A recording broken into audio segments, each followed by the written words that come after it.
Day 1. Thirsting to return to our source and center.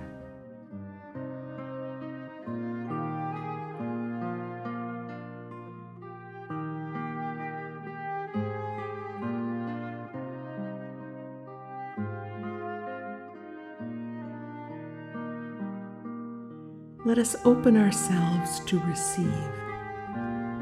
We can all remember moments in our lives when we have felt centered, when we have breathed the deep peace of having found the best of ourselves, of having coincided with God's dream for our lives, with what is most authentic, seminal, and original in us, and which constitutes us as RSCJ.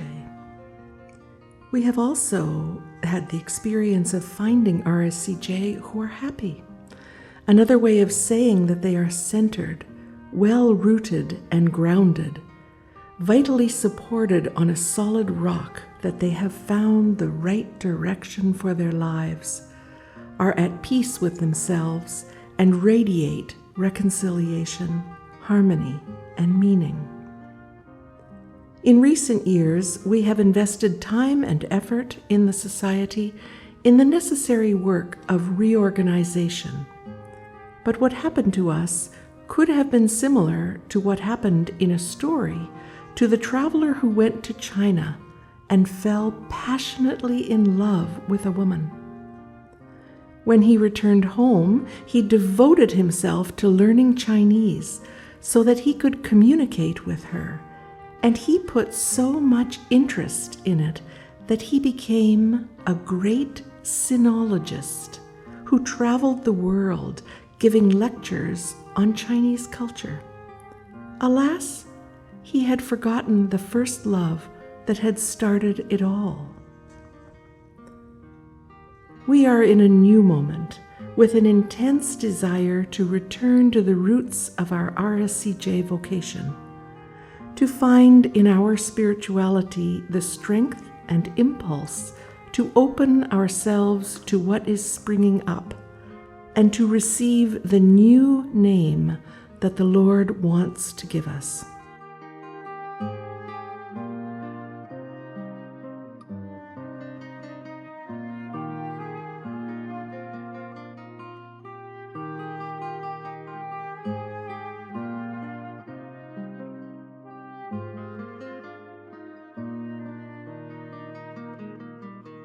And so let us draw near.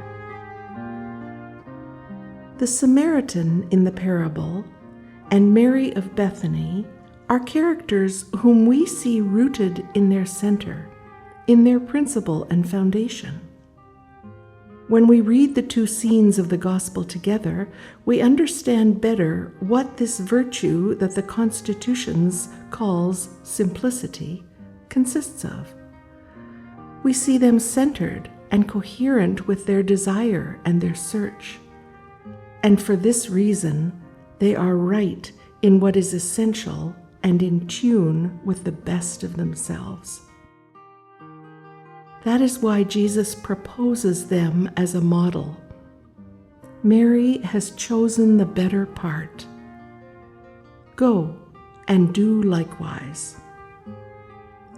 Their attitude contrasts with that of the other characters who accompany them in the story.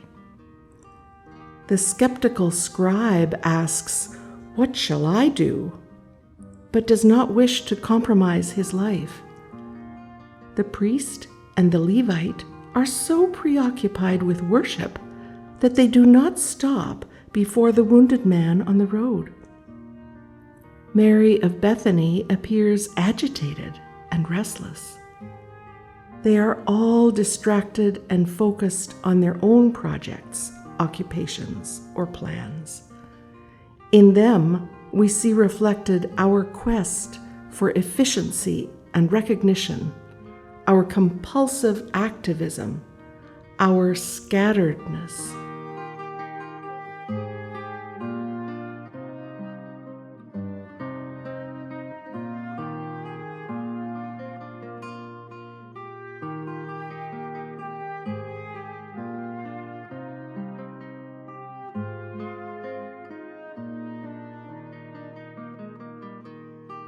and we contemplate Jesus. Throughout the Gospel, we see him always in contact with his inner self. He got up early in the morning to pray. These encounters with the Father focused Jesus on his condition as Son, which was the main crossbeam that supported the whole of his life, the secret spring that made it fruitful, the rock that gave it consistency. And then, every circumstance, situation, or relationship in the midst of his ordinary life became for Jesus an occasion for contact, for remembrance, supplication, for praise or thanksgiving.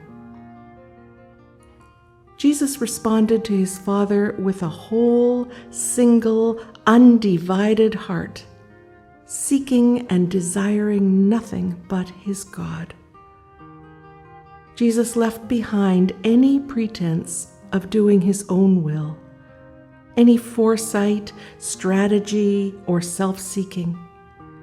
Jesus was beyond all worry or concern and could say with the psalmist, "One thing I ask of the Lord, this alone I seek, to dwell in God's house all the days of my life."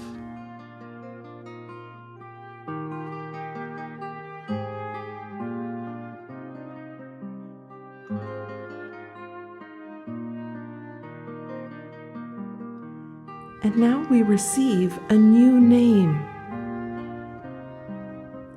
So we suggest that you read Luke 10:25-42 and try to identify with each of the characters.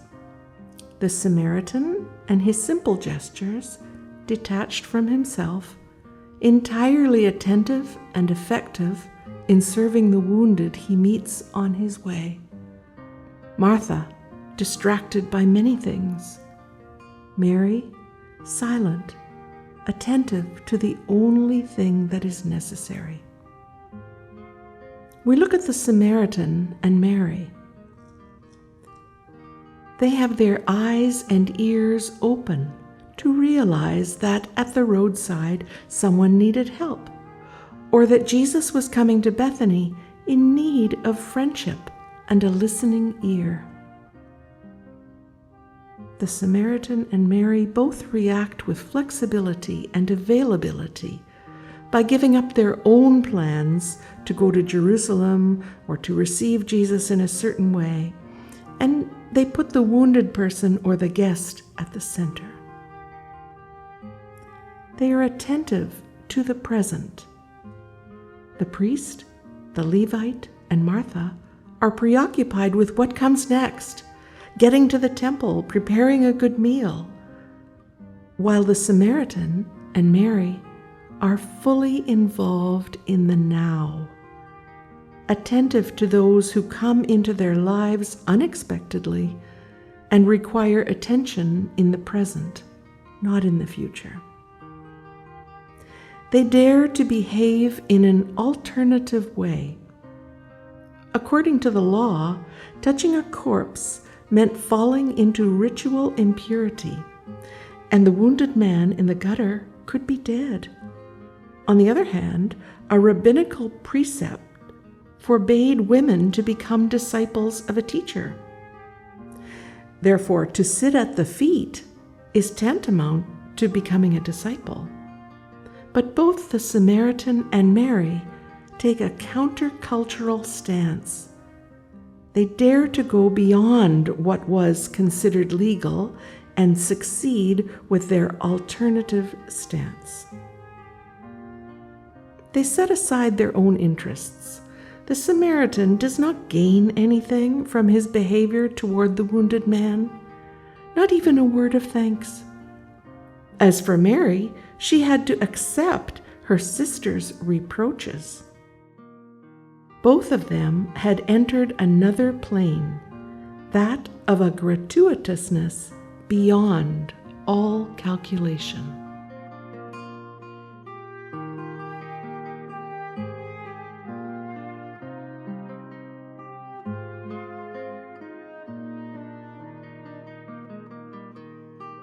And we remember Madeline Sophie. In a letter to Philippines, Sophie said, "If a soul of prayer is forced by obedience to be distracted for a moment from the thought of God, who is nevertheless always present in the depths of its heart, it returns to him as soon as it is free, with the same force that a stone thrown into the air returns to the earth which is its center." We hear these texts of the Constitutions as words which she herself addresses to us. Keep God at the center of your lives. Center her life on the heart of Jesus. Live that simplicity which leads the soul to seek in all things only what is most pleasing to God, in conformity with the heart of Jesus. We entrust our return journey to that center that unifies us, to that source that quenches our thirst. And now we write on our heart the new name received today.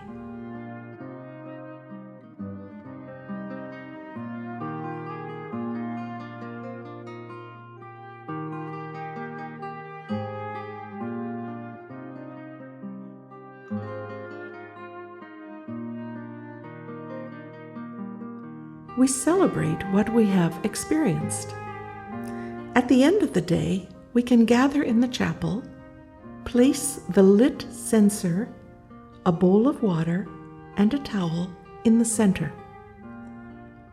We read, "Humanity was created to praise, worship, and serve God.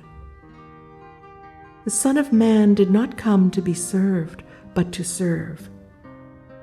God has destined us to be for the praise of God's glory." Or we read Ephesians chapter 1 in full.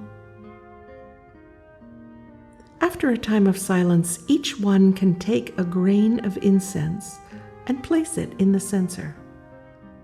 At the end, we pass the towel to each other as a symbol that we want to make this praise concrete in an attitude of service.